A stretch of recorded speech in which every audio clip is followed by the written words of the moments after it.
I am Sarah Taylor, and I was named after Sarah in the Bible. And for most of my life, I didn't know what that meant about me, aside from what my name means.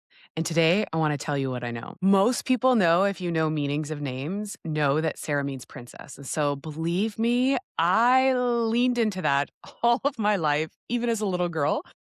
However, I didn't really realize how my story was also very similar to how Sarah's story in the Bible was. Before I dive into it, it's actually really cool because even just in the essence of Sarah's story, and we're really going to get into it today, 3 years ago, after restarting my life over at 40 and moving in with my mom in her basement with my daughter in tow, God asked me to start studying women of the Bible. That is 3 years ago. I had no idea why. And he was very intentional about what he wanted me to study when it came to women of the Bible. It was women, obviously, who were in the Bible, who were named. And he wanted me to take a look at the promises he gave for them and what happened in the in between, aka the becoming, from what he promised to when the promise arrived. I studied the promises specifically. I studied things around the whole journey of becoming, what they had to do in their waiting time, what they did or did not do that was good or not good. These were the kinds of things that I was looking at. And I've actually had this series in mind for the podcast for a while, and I just didn't really feel like it was the right timing. And I had planned this week that I was going to start with Sarah because obviously it's one that I'm really connected to. But what is really, really cool is yesterday I was at an event at my church and it was a women's breakfast. I went to go support a friend who was speaking, and they did a bunch of games at the table. I have never played this game anywhere. And so this was the game. They asked every table to list all of the women in the Bible who were named that they knew based on our knowledge of the Bible without using our phones. So no cheating. It really was reliant on like who we knew in the Bible, and they had to have a name. So not the woman at the well, for example.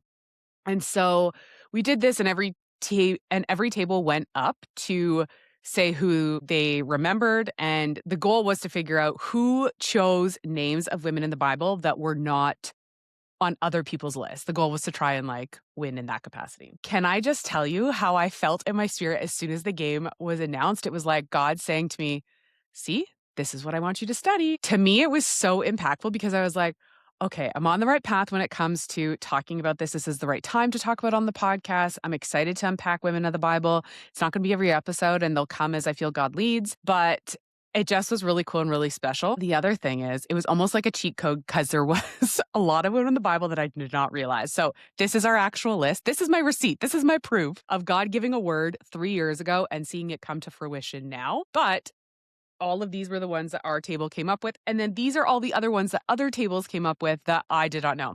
The other cool thing is at my table, there was a woman who was, I want to say she was in her 70s. She used to teach women of the Bible at her church and in Sunday school. And it was really cool to just hear her thoughts on women in the Bible. But another study that she did and taught was children in the Bible and the promises and the destiny that God had for them. And as a mom, that also really spoke to me. So I got her phone number. It's on the back of this page because I was like, how cool is that? I'm about to embark on sharing this. And the reason I wanted to open with that story is just, again, to show when God plants something on our heart, we may not understand the full picture. We may not have all the steps. We may not have it lined up, but God has a plan in it. And so this is like proof before we even dive into the details. And I think as you hear some of the details and how I unpack Sarah's story, also in relation to mine and how I'm trying to do things differently, it will hopefully give you a good synopsis of how you can also take that into your life. You don't have to be named Sarah for this episode to hit you. Just so happens that my name is Sarah. And unfortunately, I did a lot of things that Sarah did in the Bible as well. Okay, so let's start with unpacking Sarah's story in the Bible. Sarah was old. Her name was actually Sarai, and she was much older. She was married to Abram, later named Abraham. If you're familiar with the Bible, you would know that God uses names and changing names quite significantly when he shifts somebody's identity, purpose, and when he calls them into something. And if you don't know, now you know that's something that's pretty frequent that happens in the Bible, and I think it's really cool. I believe our names actually hold great power and significance when it comes to who we are, and how God has designed us to be. And I think it's really cool hearing other people's names. But essentially, they are old. Like we're talking 80s and 90s, and God shows up and says that they're going to have a child. And Sarah had not been able to conceive, and she laughed at God, like, "Are you kidding me?" how am I going to have a child in my old age? Okay, so I pulled my Bible out because I actually want to read like the actual scripture and promise. So we're in Genesis 18, and basically angels were visiting Abram in his tent, ask him to get his wife Sarah. So he goes to get her. So verse 9, where is Sarah your wife? The visitors asked. She's inside the tent. Then one of them said, I will return to you about this time next year, and your wife Sarah will have a son. Sarah was listening to this conversation from the tent.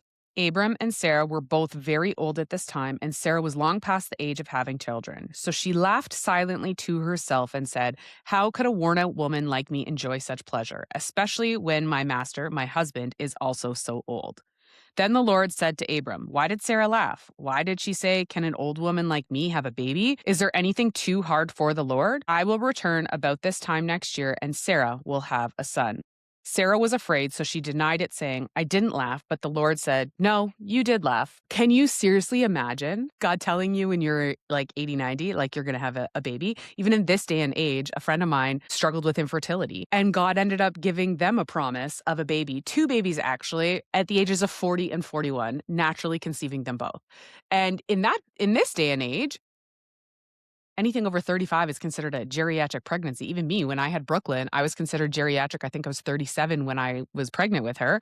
So imagine thinking in our world like that age, the difficulty or the stigma or whatever around having a baby. Imagine that at like 80 or 90. Like, obviously, we would also be in disbelief. Like, a lot of us are in disbelief somebody having a baby at 50, right? And that happens. The first part I want to unpack is Sarah's laughter. So I remember when I was 12, I was bullied really, really heavily in school for being the big girl, for being a Christian. I was always very outspoken. I've always been really talkative. It's just in me. It's who God made me to be. It really affected me in a lot of ways. And I remember being at a church service. I think it was actually a conference, and I was with my family. And I remember going up for prayer. If you've been bullied, you know how it can really affect your self-esteem, your confidence, how you move in the world. And even at that young age, it would really affect me. I was a size 12 at 12. And I remember going up for prayer at this conference, and I was laying on the ground and being prayed over. And I remember the pastor laying his hands on my tummy, and I just started laughing. And it is wild because I remember that laughter being healing to my soul in that moment. And I remember it being a pretty significant marker at my young age of like being able to walk forward slightly differently. I still had to work through a lot of confidence issues. I still had to work through a lot of things, but it was the time that I was made aware of like, this really was a thing and it did impact me, but God can heal me of this. And it was a way that I saw laughter bringing joy back into life, but also a way that it became a healing like salve to my soul from the pain that I experienced being bullied. Also, what's interesting is as I grew up, I was in a relationship and I would often laugh uncomfortably when something was being highlighted about me that was good or that I was walking into something new. And I was then criticized because I would have this like nervous laugh, and it was like a nervous energy laugh because I was so uncomfortable in situations and it felt really foreign, whatever would happen. And then I would be criticized because of this laugh. So it's almost like I just tried not to laugh and, like, not perform and, like, shrunk myself as a result of it. So it's interesting, like, the themes when it comes to laughter in my life. But what is more interesting is that in January of this year, I was at a conference, and I knew that God told me to do this podcast, but he also told me to wait until after this conference and then a prayer board workshop, like, the 2 weeks later. At that first night, they had an altar call and an invitation up for prayer, specifically for those who are ready to surrender and also for those who felt like they had to protect themselves for so long and that it was time for God to be their protector. So I obviously ran to the front. Okay, I didn't run. That's a little extreme.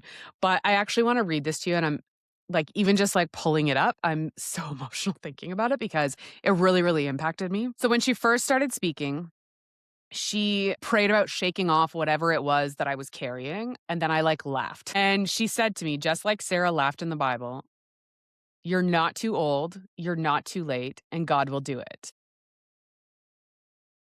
For me, there are two very important things that I think of right away when she says it that I have such great desires for. One is a husband who loves me and loves the Lord so deeply. And the other comes to my purpose and doing what I believe God has called me to do, but feeling like it is too late and I've messed up too many times. So she continues on, God will do it. She prayed that the lies would be out of my ears. She prayed peace all over me and that there would be no more torment. Just even saying that, the battle in my mind, the last several years of you're not good enough, it's too late, you're too old, all these lies literally just like falling off of me as she's praying. He will do it. I didn't mess up too many times. It's not over. God will restore my joy. So again, there's that laughter piece. Silence the noise and the turmoil, and peace is your portion. The joy of the Lord is your strength. It's actually a tattoo on my ribs. The things that I have done and that I've felt have held me back won't be the thing. What I felt was lost is not gone and is still for me. And the really cool thing is, mid-service, I had actually written in my notes, remembering about that laughter on the floor at that conference when I was 12 years old. And I remember then it being such a big part of my shedding and my healing from the pain and the torment that I had experienced in school. So to have a word similar yet different hit me so hard. And I knew that it was God. And I knew that what I was about to walk into, again, remember, this is January. Right now at the filming of this, it's May 2026. So like this is the 13th episode. We're 13 episodes in. We've launched the thing. But this has been something that I know God has called me to for so many years, and now we're in it. So I share all that to share, like, oftentimes God puts something on our heart. He gives us a promise, and we don't understand it in the time. And it's so cool to see, like, even in that, like, nervous laughter, it being a healing thing as I continue to grow and continue to walk into what God has for me and the promise that he has for me. But here is the other wild thing is when I look back to 10 years ago, so 2014, I won Miss Plus Canada.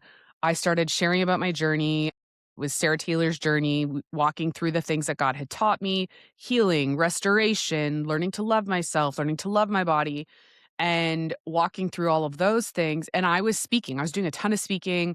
I was modeling, doing all the things.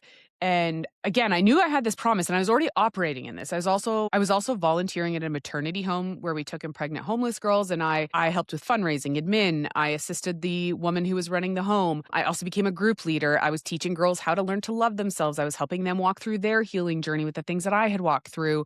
I was living in the purpose God had called me to. But I got distracted. And in the Bible, talking about Sarah's story, she knew God had that promise for her of a baby. And it didn't happen right away. And she gave her maidservant, Hagar, to her husband to birth a child because she got impatient. And she said, well, God had this promise. Maybe I just need to make it happen because it's not happening. And that decision alone ended up causing her, obviously, a lot of devastation. A son was born as a result of that. And it became so painful for her. And so when I think of that in relation to my story, I was fat shamed at a gym, became a personal trainer, opened 2 gyms, and started down that path. And if I think about that and I'm really honest with that, I did not ask God in any of those steps if that was the path that I should be taking. I had shiny object syndrome and I decided this is what I was supposed to do. God had a promise. Maybe this is the platform for me. Knowing right well that God had called me to talk about what he had done, how he had healed me, to give other women tools to help them on their own healing journeys because of how deep my faith was and how much God had done, I really got distracted and I was like, I'm going to make this happen. So for me, the gym and the fitness space was my Hagar moment. And on last episode, I shared about why I left the body positive community and like that whole journey of it as well, right? Like, and I had to really like close the chapter on it years later because I realized that was my Ishmael. So Ishmael is the son that Hagar had. And so when I think about the promise God had for me trying to take it into my own hands and then having to then close the door on it, those were all very big pieces and they were also really hard. And there was a lot that went into it all as well. But just like Sarah in the Bible, she got tired of waiting. I got tired of waiting. I was like, well, it's not happening. So the way I thought it was going to happen. So I guess this is the thing I'm supposed to do. So I'm just going to make it happen and I'm just going to keep pushing. And then even when I opened the Toronto gym, I just kept pushing. I did not ask God. I literally remember somebody suggesting to me, I think you need a different location just because business was not growing as I thought it would. It was really hard. It was really slow. You need to be closer to the city downtown Toronto. And so I was like, bet. Let me find something if there's anything for rent in Toronto that I can afford. I found a spot.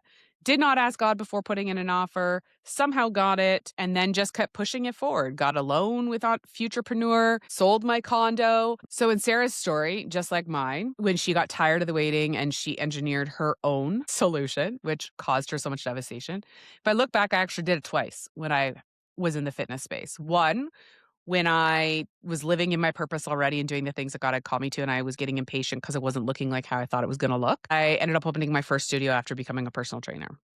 Okay, that was the first one. Did not ask God, did not ask for guidance, and I went all in, guys. We're talking, I sold my condo after moving to Toronto and paid all of my debt off.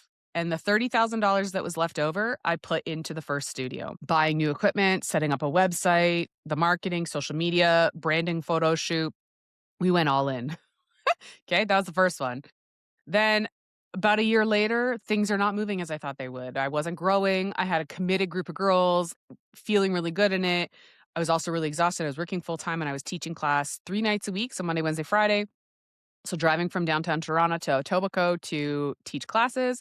And then I was also on Saturday teaching classes first thing in the morning. And then that was just the teaching. That didn't include marketing. It didn't include advertising. It didn't include the operations. It didn't include bookkeeping, recording content, like all of the things. And I remember already being so burnt out at that point. Somebody suggested to me, you need another location that's more accessible.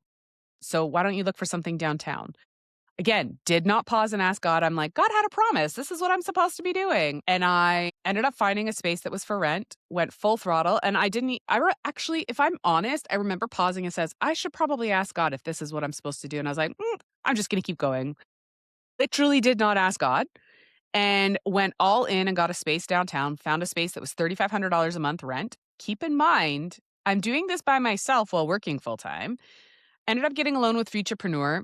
Um, Leveraging basically everything I had to go into this, put $15,000 into the space to renovate it, brand it to me, make it beautiful, put in a shower. Again, not asking God anything through all of these pieces. I'm just continuing to go because here I am thinking, maybe this is what I'm supposed to do. I'm manufacturing at this point what I think God has promised for me. I did it all in my own strength, if I'm really honest. It was all about me figuring it out. It wasn't asking God or inviting him into that. It was, I'm just going to keep pushing forward. And what that caused for me was like even more burnout. And as part of that, I left my full time job in tech and did this. No income, just a hope and a prayer, a quick little prayer.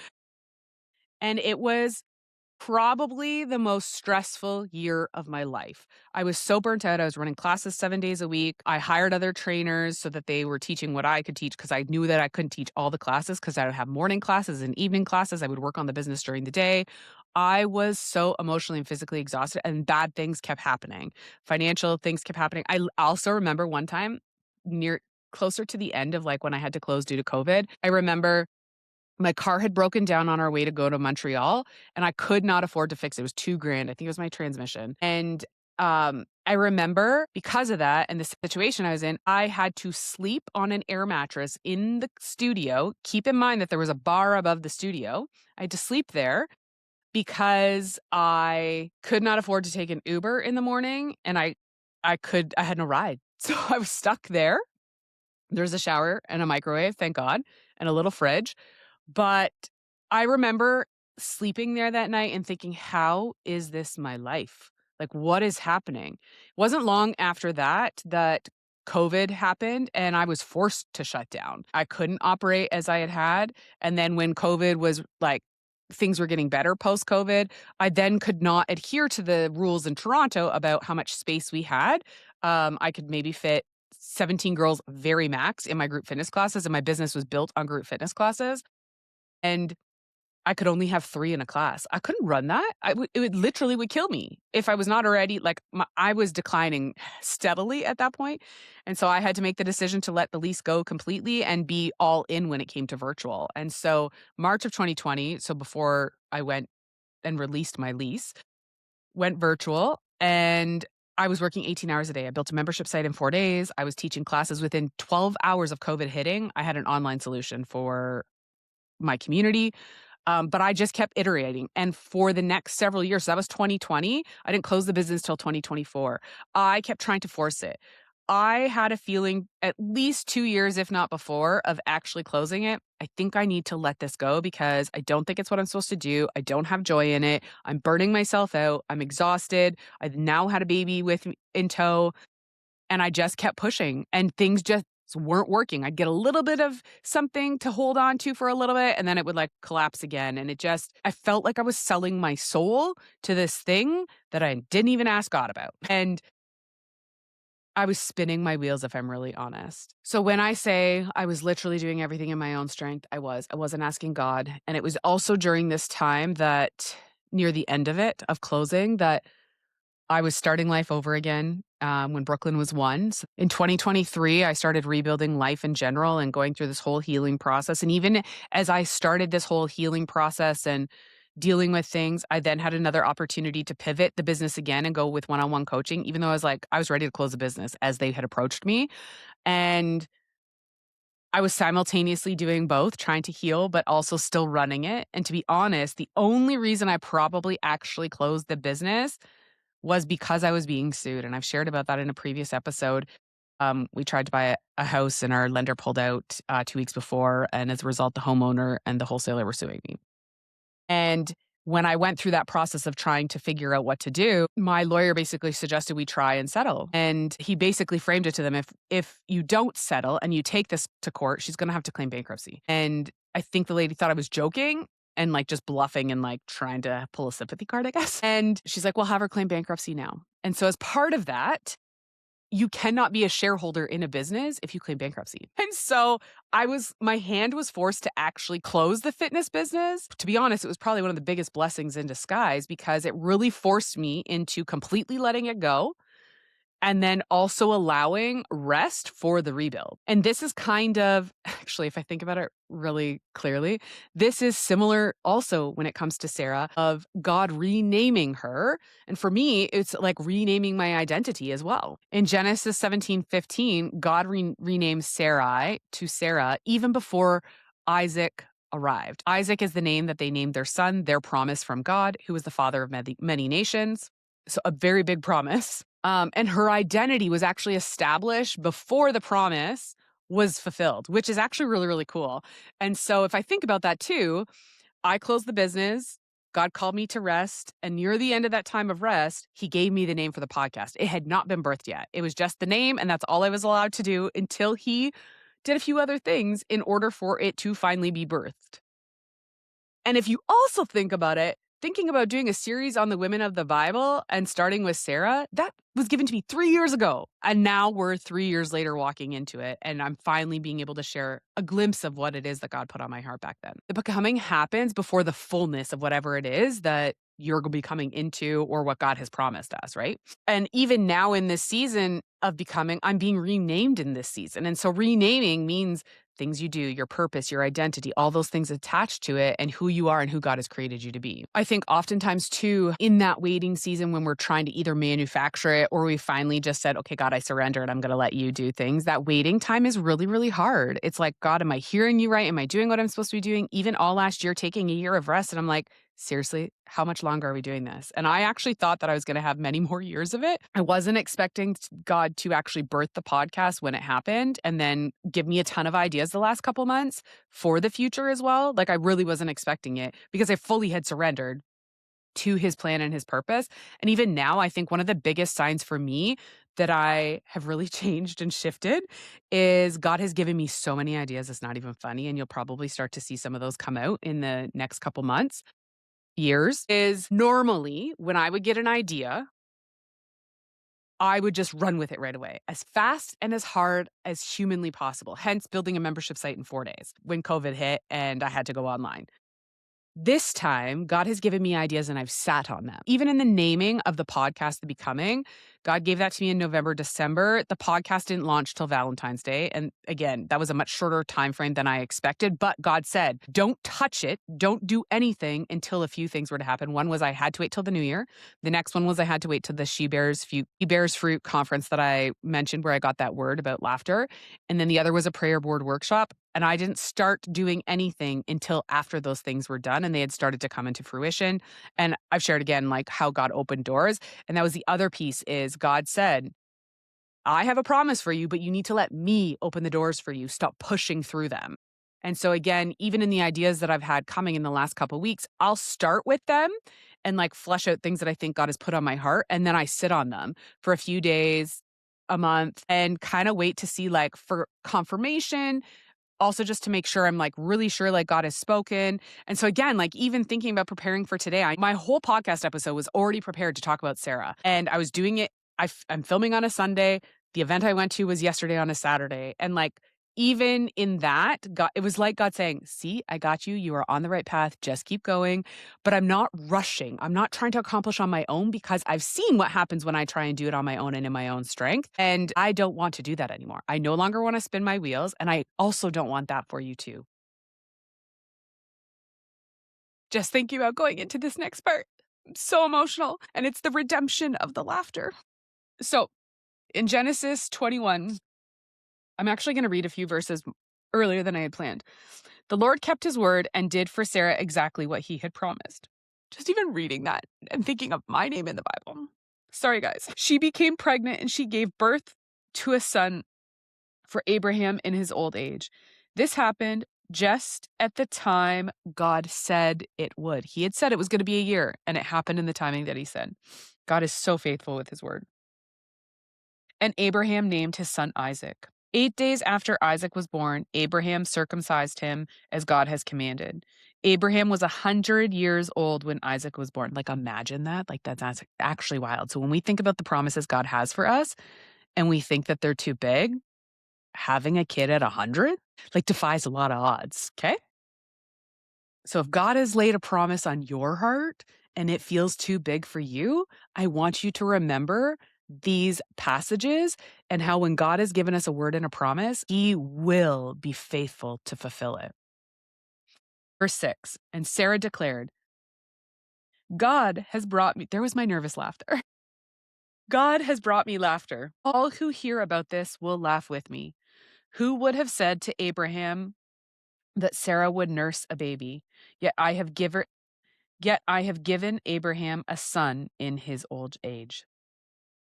That is wild. Isaac means laughter. So again, thinking about names and the purpose that they carry and how intentional God is with names in the Bible. He named the promise after the laugh that she was most ashamed of. If I think about it, the thing I am most ashamed of is my becoming. And yet that is the name of the podcast. So the prophetic word for me in January, the reminder of the laughter when I was 12, in that moment at that conference, and my laugh coming back, but different now, getting my spark back, knowing I'm on the right path, knowing that God has me. And with that said, the vision is not fully realized. It's not fully arrived. I'm still in the becoming. I'm still being faithful in my unfinished process. And I know that God is still orchestrating things and building things. He's planting on my heart part of the business plan, the things that I know that he's called me to.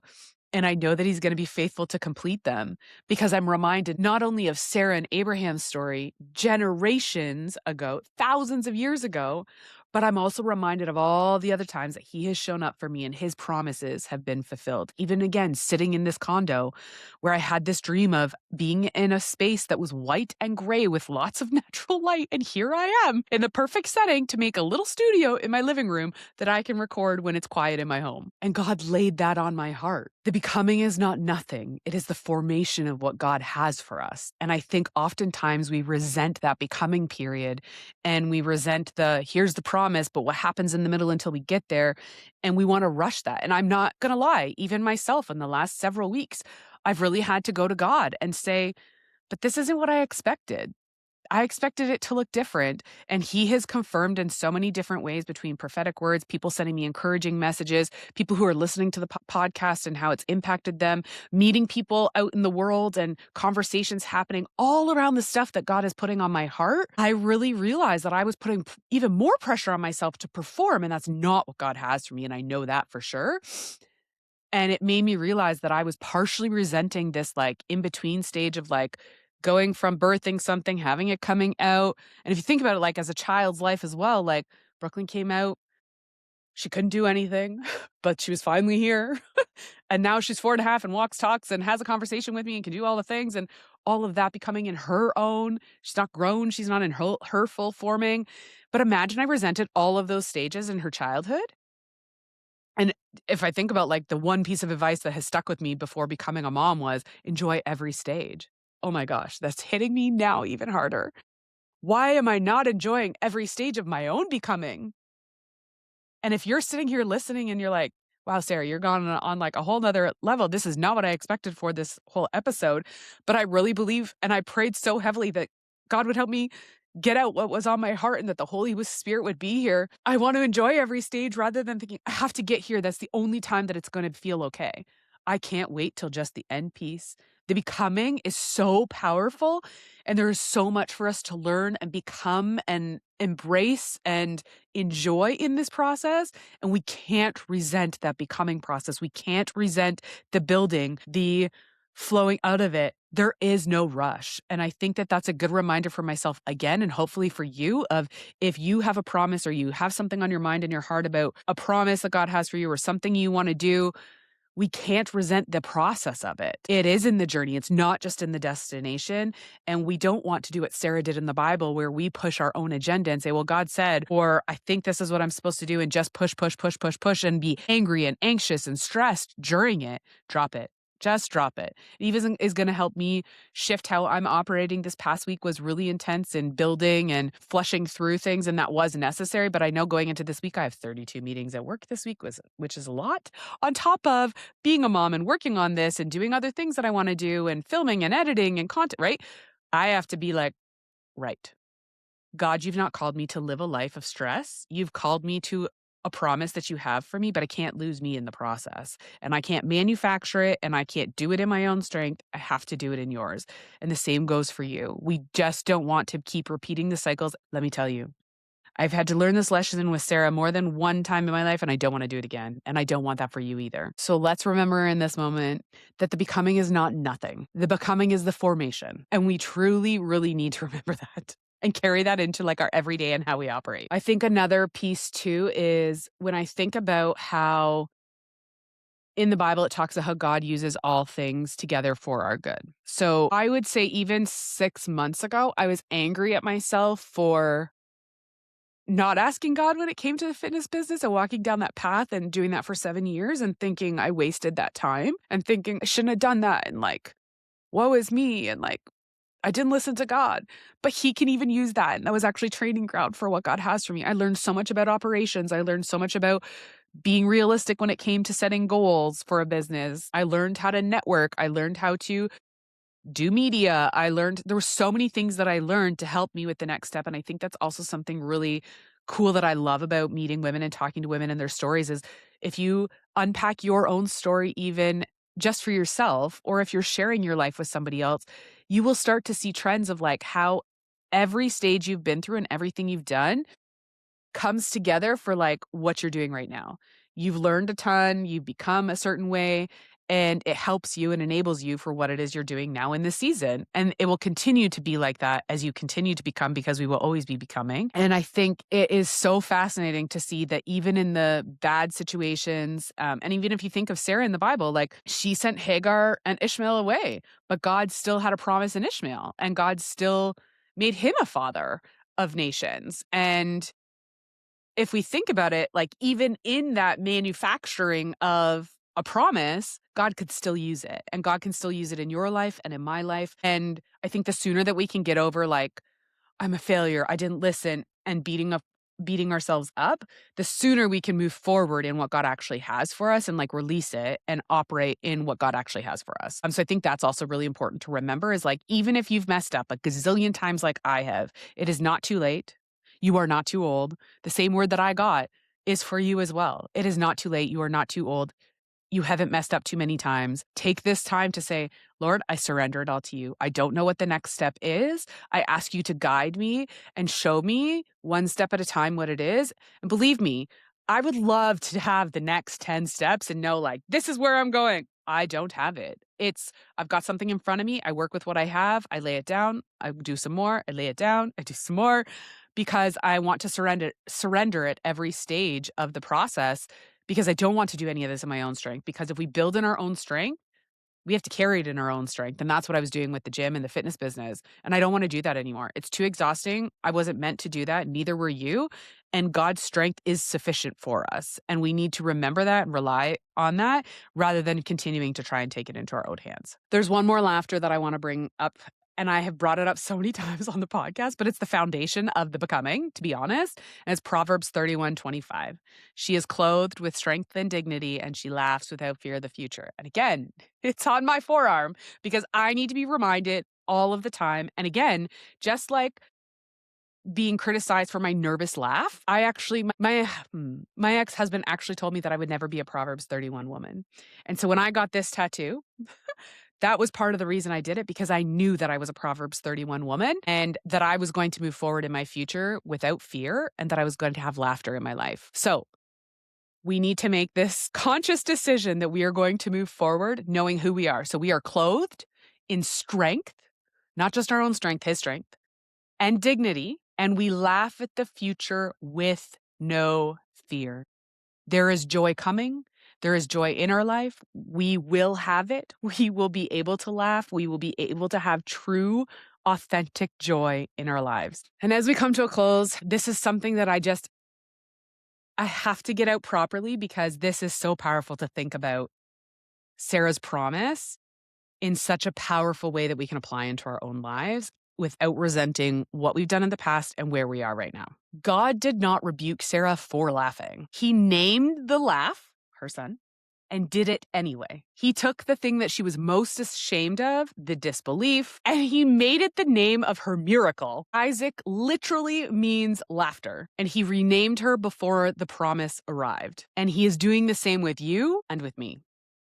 And that synopsis is so powerful and something that you can sit and apply in your own life right now. Whatever the promise is that God has given you, whatever it is that he's laid on your heart, whatever you've done in your past, he can do the same for both of us. So while the vision hasn't fully arrived, I'm not pretending that it has, neither should you, but I am in the becoming just as much as you are. And the laugh, the real one that's full of joy, is coming back for both of us. So my prayer for you as we close and end, there is so much emotion wrapped up into this, is Lord, I pray that you would meet the woman who's listening to this episode. Meet her where she's at. Whether she's listening in her car, on a walk, in her living room, multitasking, whatever it is she's doing, Lord, I pray that you would just show up for her in such a tangible way in this moment. I pray that you would speak to her the way that she needs to be spoken to that's going to be meaningful for her. I pray that you would open the eyes of her heart so that she would hear what you have to say to her, the promise that you have for her, and that in that moment, she will be able to take a deep breath in and exhale in peace, knowing that you have her and every step from now through to the promise, Father. I pray that you would make a way where it seems like there's no way. And I pray that you would bring her the fullness of joy. Thank you so much for joining me today. I hope that this spoke to you. And if it did, I would love to hear in the comments how it impacted you, maybe a promise that you've been holding on to, a promise God had given to you. Maybe you have a testimony to share of something God has done in your life. I'd love to hear it in the comments. And until next time, I'm Sarah Taylor. This is the Becoming Podcast, and I'll see you on the next episode.